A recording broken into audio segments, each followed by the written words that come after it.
সুদীপের বয়স তখন 4 কি 5।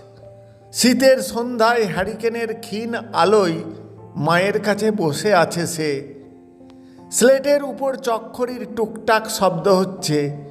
মা বলছেন, সুদীপ, চটপট লিখে ফেলো তো সোনা। অ, আ, ক, খ। ছোট্ট আঙুল কাঁপলেও সুদীপের চোখে তখন অদ্ভুত উচ্ছ্বাস। প্রতিটি অক্ষর যেন তার কাছে নূতন দুনিয়ার দরজা খুলে দিচ্ছে।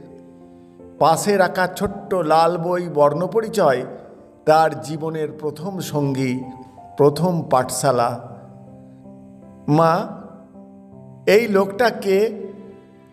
আদো আদো স্বরে জিজ্ঞাসা করত সুদীপ। মা হেসে বলতেন, উনি তো বিদ্যাসাগর, এই বইয়ের লেখক, বড় জ্ঞানী মানুষ। তারপর কেটে গেছে অনেকগুলো বছর।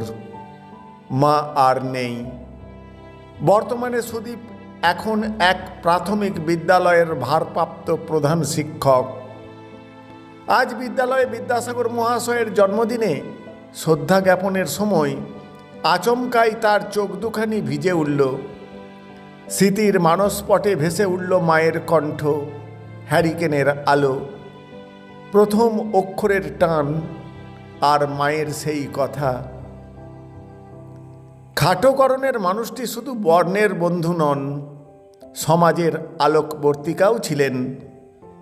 তিনিই তো সর্বপ্রথম সমাজকে শিখিয়েছিলেন মানবতার পাঠ। তাই তো তিনি দয়ার সাগর, বিদ্যাসাগর।